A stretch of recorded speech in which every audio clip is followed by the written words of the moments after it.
और मैंने फिर कहा, राम का नाम बदनाम ना करो, ऐसे सियासतदानों ऐसा काम ना करो। राजकुमार भाटिया, आज की चर्चा की शुरुआत में आपसे करता हूं। कल तक पूछा जाता था कि राम कहां पैदा हुए, किस कमरे में जड़े राम, और आज पूछा जा रहा है, कहा जा रहा है कि राम ने तो मांस खाया था। नहीं, अयोध्या में एक शुभ कार्य हो रहा है, एक मंदिर में प्राण प्रतिष्ठा होने जा रही है मूर्ति के अंदर, और सब जो जिन लोगों की आस्था है, जो धर्मानुयायी हैं, सब प्रसन्न हैं। किसी की प्रसन्नता में खलल डालने का या किसी की आस्था पर प्रश्न उठाने का किसी को अधिकार नहीं है। देश में, हमारे देश का संविधान ये अधिकार देता है, हर व्यक्ति को अपनी अपनी आस्था के अनुसार पूजा पाठ करने का, अपने धर्म का पालन करने का अधिकार है। लेकिन इस तरह के विवाद उठाने में सबसे बड़ी भूमिका चैनलों की है, न्यूज़ चैनलों की। अच्छा। और आप जिस तरह आप शुरू होते ही आप उसे राजनीतिक रूप दे देते हैं। किसी और ने तो दिया नहीं, अभी तो शुरुआत हुई है। आपने कहा कि राम मंदिर के कारण भारतीय जनता पार्टी जो 400 का आंकड़ा छूने जा रही है उसमें विरोध कर रहे हैं। अगर ये कहा जाएगा कि राम मंदिर के कारण किसी का वोट बढ़ रहा है या किसी को राजनीतिक नुकसान हो रहा है, तो राजनीतिक पार्टियों की मजबूरी हो जाएगी बोलना। अगर वो नहीं बोलेंगे तो राजनीति कैसे करेंगे? तो मेरा निवेदन ये है, मतलब आप बोले हम दिखाए नहीं। नहीं, कह रहे हैं हम बोलते रहे, आप दिखाइए मत। हम राम का नाम बदनाम करते रहे, हम रामलला से पूछते रहे तुम कहां पैदा हुए, आप दिखाइए मत। हम बोले कि भगवान राम ने मांस खाया, आप दिखाइए मत। यही चाह रहे हैं आप? मैं जवाब तो दे रहा था, मैं तो कह रहा था जी।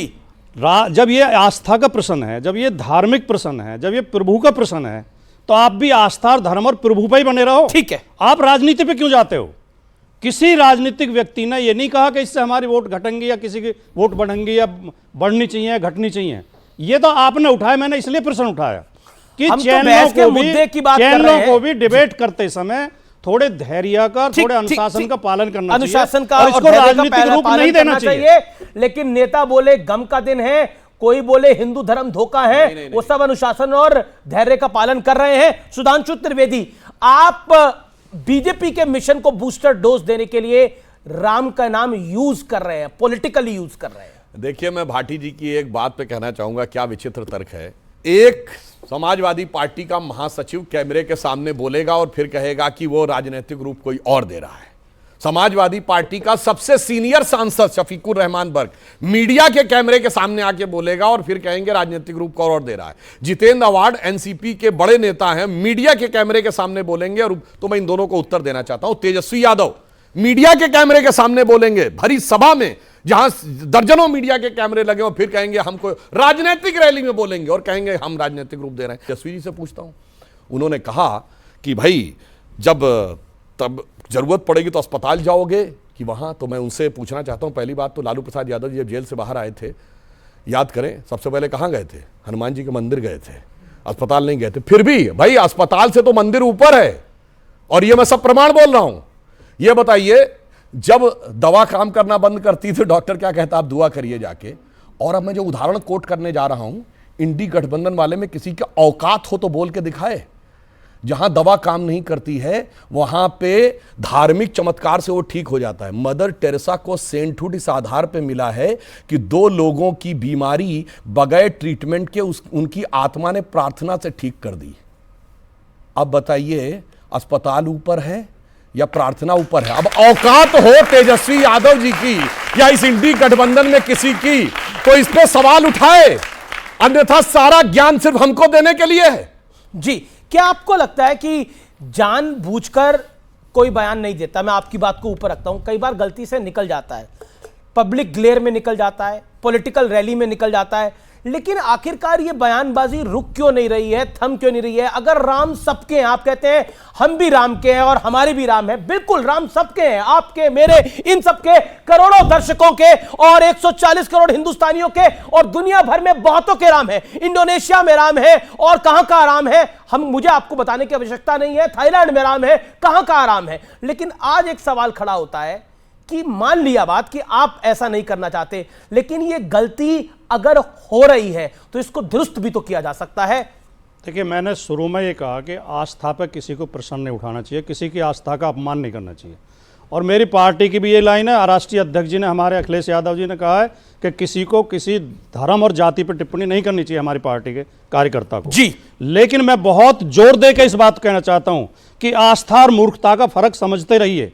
आस्था को मूर्खता में तब्दील मत होने क्या है दीजिए। मूर्खता और क्या है आज आस्था? 21वीं सदी में जी। अगर खड़े होकर एक राष्ट्रीय पार्टी के प्रवक्ता, सत्तारूढ़ पार्टी के प्रवक्ता ये कह रहे हैं कि इलाज वैज्ञानिक तरीके से नहीं होगा, दवाइयों से नहीं होगा, इलाज आस्था से हम नहीं होगा, कह रहे, मदर तो मैं टेरेसा इसे कह रही है, मूर्खता भाई। मानता हूं।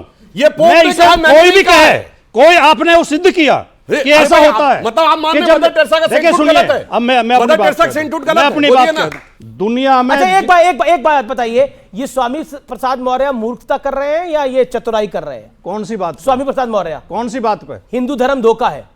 नहीं, ये बाबा साहब अम्बेडकर ने नहीं कहा। मैं उन्होंने बोला उनको बाबा कोट साहब किया। अम्बेडकर ने हिंदू धर्म धोखा है। बाबा साहब बताइए अम्बेडकर कहां बोला? बाबा साहब ये कमाल की अम्बेडकर बात ने- करें, बाबा साहब अरे, अम्बेडकर ने आप- कभी हिंदू धर्म को धोखा नहीं कहा। एनिहिलेशन ऑफ कास्ट पढ़िए उनका। नहीं, उन्होंने हिंदू धर्म को धोखा नहीं कहा। तब उनकी पढ़िए मैंने। प्रतिज्ञाएं पढ़िए आप। उन्होंने इन्होंने इस्लाम पढ़ के रखी बारे है। में जो पढ़ा वो बोलिए। नहीं, मैं उस बात को कोट नहीं करना बहस कर शुरू रहा। करूं? वो मेरे, हाँ, इस्लाम के बारे में जो बोला वो आप बता दो।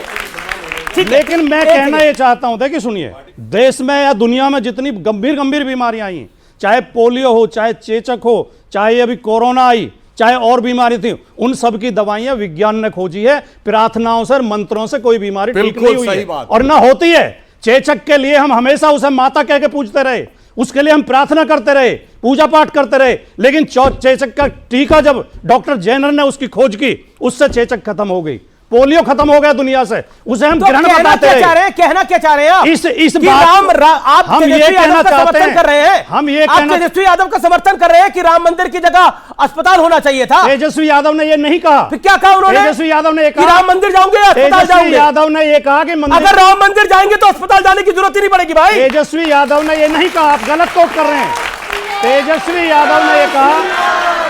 तेजस्वी यादव ने ये कहा कि मंदिर के चक्कर में अस्पताल और कॉलेज का महत्व मत भूलो। उन्होंने ये नहीं बोला। अस्पताल और ये स्कूल आप भी बोल रहे जरूरी, हो। उनके भाव उन्होंने यही ये नहीं थे। बोला। 40 हमें जी। बहुत जमाने में बहुत ज्ञान दिया गया था, जब तक मंदिर का निर्णय नहीं आया था कि साहब उस जगह पे अस्पताल बनवा दो, लाइब्रेरी बनवा दो, स्मारक बनवा दो। अब इन्होंने कहा तो मैं तेजस्वी जी से अपेक्षा करूंगा और इनसे भी कि वो जो मस्जिद के लिए 5 एकड़ जमीन दी गई वहां पे वो कहें कि वहां अस्पताल बनना ये चाहिए। इनसे करो आप अपील।